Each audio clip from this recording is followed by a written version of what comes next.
morning, Lawcats, to your senior extended advisement, focusing on what's next.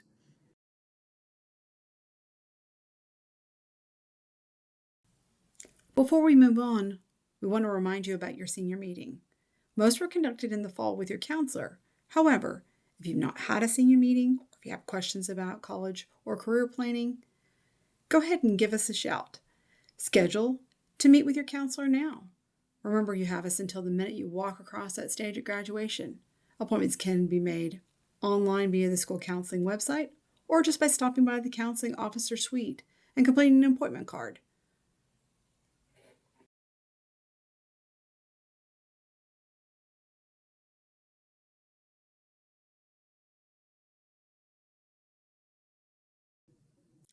Because we're aware of the fact that life after high school means moving out and being on your own, we thought we would do an adulthood digital scavenger hunt. The basic rules are to read the clues, copy and paste the image answers on the Google slide provided, and the first to complete and post within the given time with all correct answers wins a prize. Here's an example of the slide that you'll be given with all the clues. And here's an example of the Google slide that you'll use to put your image, that's photographic, answers to submit. Now for the rules of the challenge. You can work only in teams of no more than 3 or by yourself. You cannot combine forces or share information with another team. You have 25 minutes to cover all 25 clues. You must turn in the Google slide for the answers to be verified, because teachers have the answers. And winners will be determined by the most complete responses. And prizes will be awarded.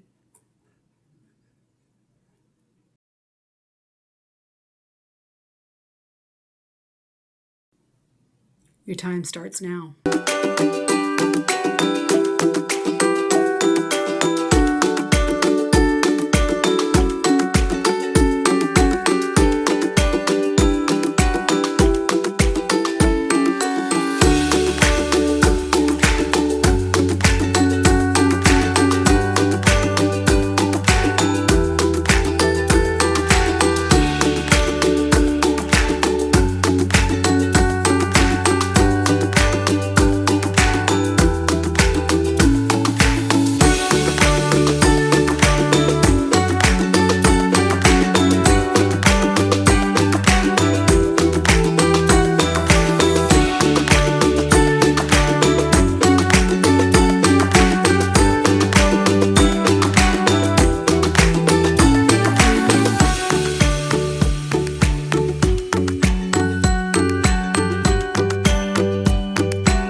Time's up.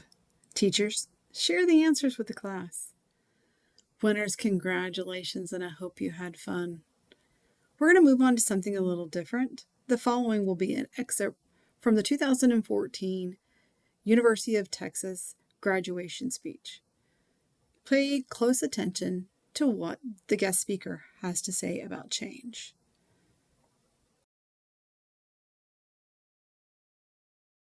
So that great paragon of analytical rigor, Ask.com, says that the average American will meet 10,000 people in their lifetime. 10,000 people, that's a lot of folks. But if every one of you changed the lives of just 10 people, and each one of those people changed the lives of another 10 people, and another 10, then in 5 generations, 125 years, the class of 2014 will have changed the lives of 800 million people. 800 million people. Think about it. Over twice the population of the United States. Go one more generation, and you can change the entire population of the world, 8 billion people. If you think it's hard to change the lives of 10 people, change their lives forever, you're wrong. I saw it happen every day in Iraq and Afghanistan. A young Army officer makes a decision to go left instead of right down a road in Baghdad, and the 10 soldiers with him are saved from a close-in ambush. In Kandahar province, Afghanistan, a non-commissioned officer from the female engagement team senses that something isn't right and directs the infantry platoon away from a 500-pound IED, saving the lives of a dozen soldiers.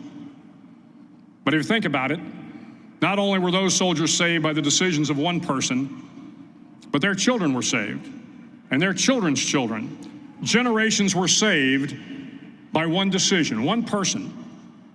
But changing the world can happen anywhere, and anyone can do it. So what starts here can indeed change the world. But the question is, what will the world look like after you change it? Well, I'm confident that it will look much, much better.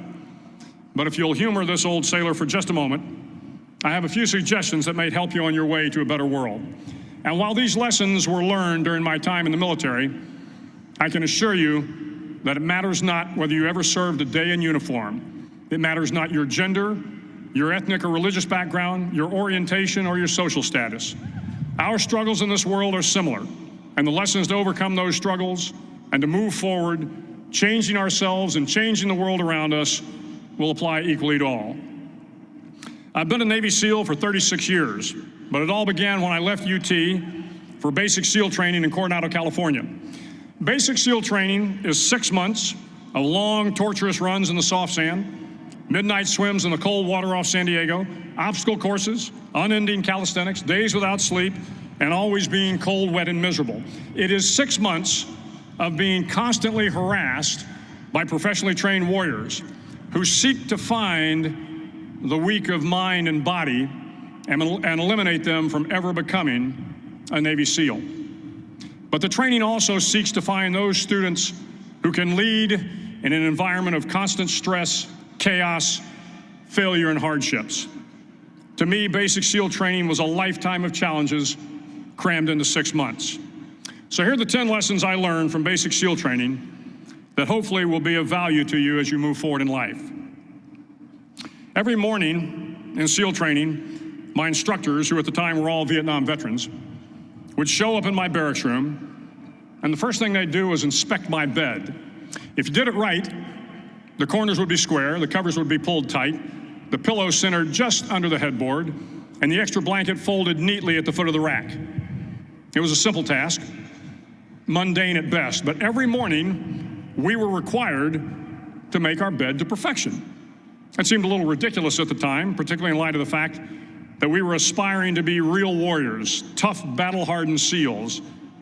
But the wisdom of this simple act has been proven to me many times over.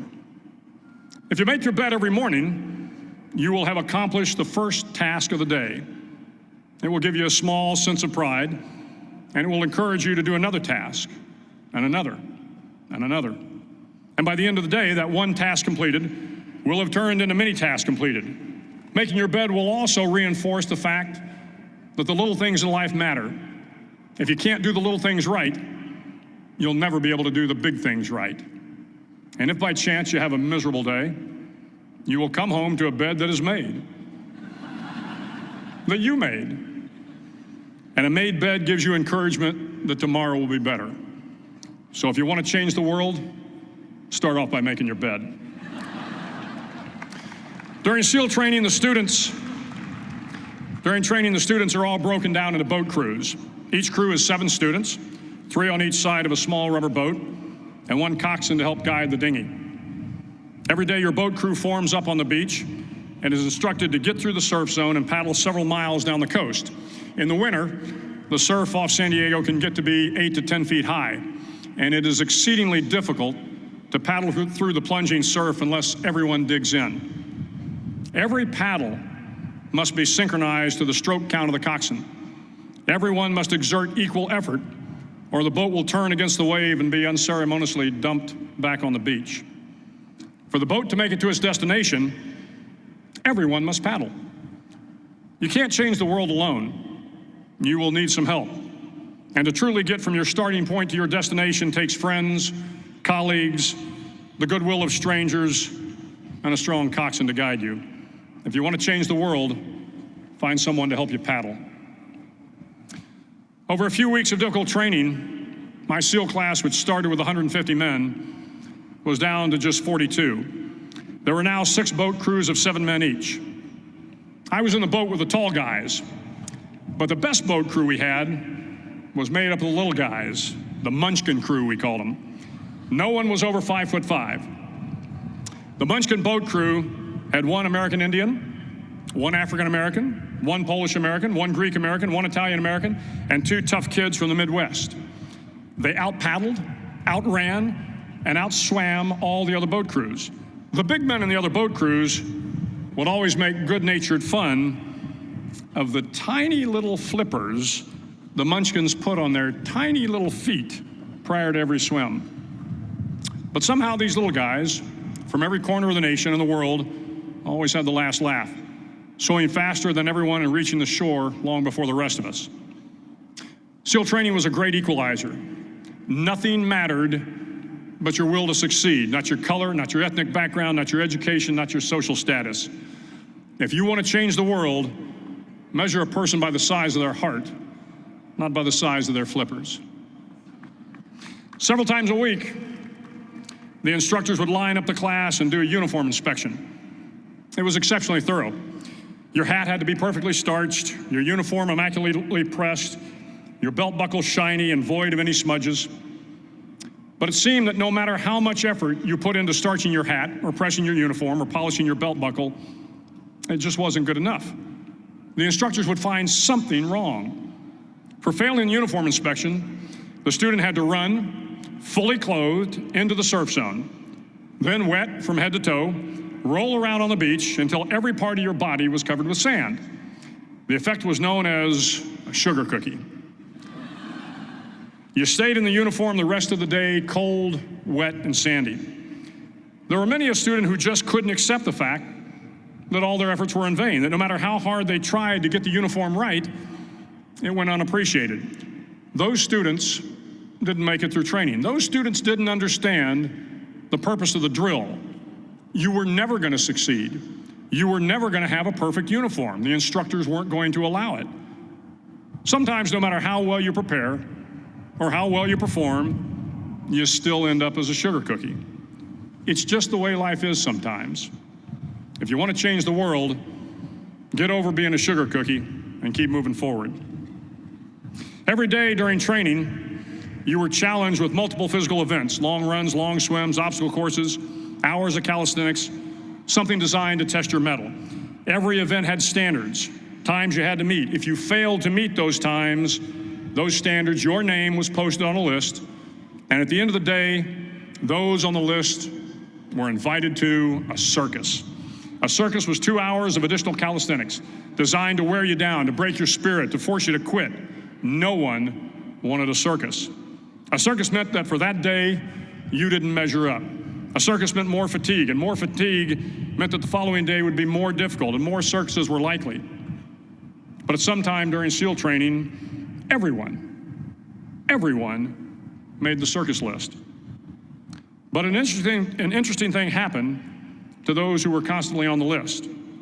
Over time, those students who did 2 hours of extra calisthenics got stronger and stronger. The pain of the circuses built inner strength and physical resiliency. Life is filled with circuses. You will fail. You will likely fail often. It will be painful. It will be discouraging. At times, it will test you to your very core. But if you want to change the world, don't be afraid of the circuses. At least twice a week, the trainees were required to run the obstacle course. The obstacle course contained 25 obstacles, including a 10-foot wall, a 30-foot cargo net, a barbed wire crawl, to name a few. But the most challenging obstacle was the slide for life. It had a 3-level, 30-foot tower at one end and a 1-level tower at the other. In between was a 200-foot-long rope. You had to climb the 3-tiered tower, and once at the top, you grabbed the rope, swung underneath the rope, and pulled yourself hand over hand until you got to the other end. The record for the obstacle course had stood for years when my class began in 1977. The record seemed unbeatable until one day a student decided to go down the slide for life head first. Instead of swinging his body underneath the rope and inching his way down, he bravely mounted the top of the rope and thrust himself forward. It was a dangerous move, seemingly foolish and fraught with risk. Failure could mean injury and being dropped from the course. Without hesitation, the student slid down the rope perilously fast. Instead of several minutes, it only took him half that time. And by the end of the course, he had broken the record. If you want to change the world, sometimes you have to slide down the obstacles head first. During the land warfare phase of training, the students are flown out to San Clemente Island, which lies off the coast of San Diego. The waters off San Clemente are a breeding ground for the great white sharks. To pass SEAL training, there are a series of long swims that must be completed. One is the night swim. Before the swim, the instructors joyfully brief the students on all the species of sharks that inhabit the waters off San Clemente. They assure you, however, that no student has ever been eaten by a shark, at least not that they can remember. But you are also taught that if a shark begins to circle your position, stand your ground. Do not swim away. Do not act afraid.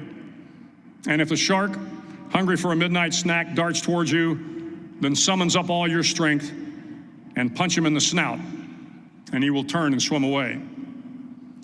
There are a lot of sharks in the world.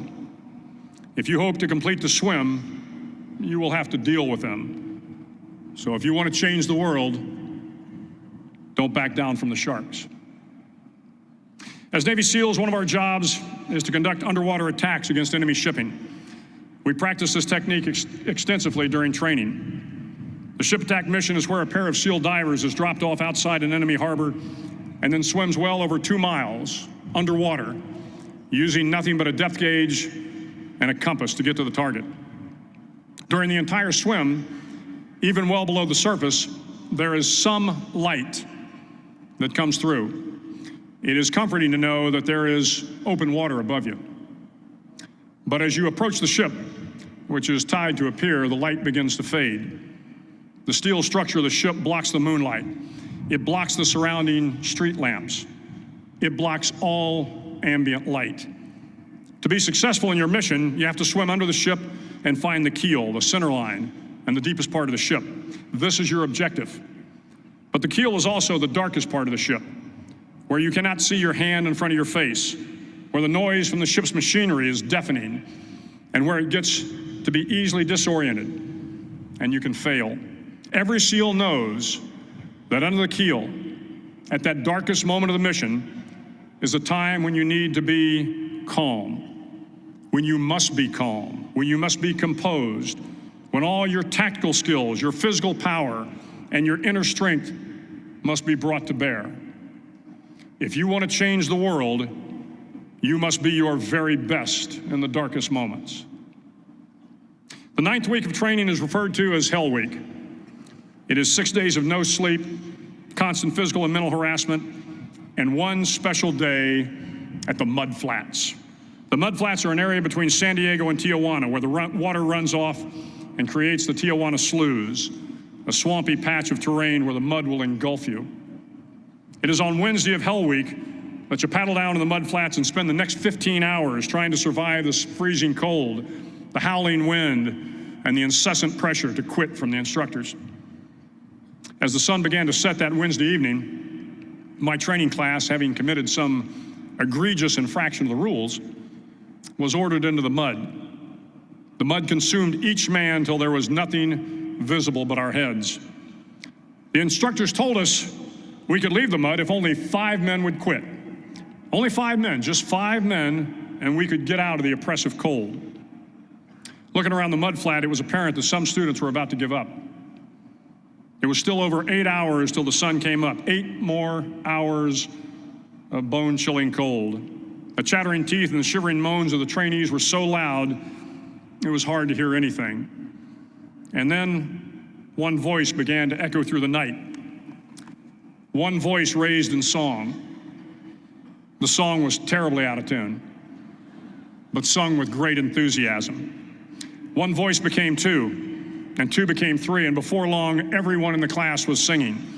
The instructors threatened us with more time in the mud if we kept up the singing, but the singing persisted. And somehow the mud seemed a little warmer, and the wind a little tamer, and the dawn not so far away. If I have learned anything in my time traveling the world, it is the power of hope. The power of one person, a Washington, a Lincoln, King, Mandela, and even a young girl from Pakistan, Malala. One person can change the world by giving people hope. So if you want to change the world, start singing when you're up to your neck in mud. Finally, in SEAL training, there's a bell. A brass bell that hangs in the center of the compound for all the students to see. All you have to do to quit is ring the bell. Ring the bell, and you no longer have to wake up at 5 o'clock. Ring the bell, and you no longer have to be in the freezing cold swims. Ring the bell, and you no longer have to do the runs, the obstacle course, the PT, and you no longer have to endure the hardships of training. All you have to do is ring the bell to get out. If you want to change the world, don't ever, ever ring the bell. To the class of 2014, you are moments away from graduating. Moments away from beginning your journey through life. Moments away from starting to change the world for the better. It will not be easy, but you are the class of 2014, the class that can affect the lives of 800 million people in the next century. Start each day with a task completed. Find someone to help you through life. Respect everyone. Know that life is not fair and that you will fail often. But if you take some risks, step up when the times are the toughest, face down the bullies, lift up the downtrodden, and never, ever give up. If you do these things, the next generation and the generations that follow will live in a world far better than the one we have today. And what started here will indeed have changed the world for the better. Okay, class of 2023, be the change you want to see.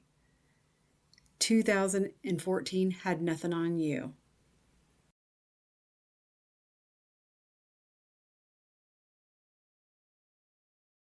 To encourage you to share your life lessons. Use the rest of the time to share life lessons that every Wildcat should know before leaving Richmond Hill High School. Provide us 5 to 10 items that you believe that every Wildcat will benefit from knowing. The link to the Google form will be found in your advisement.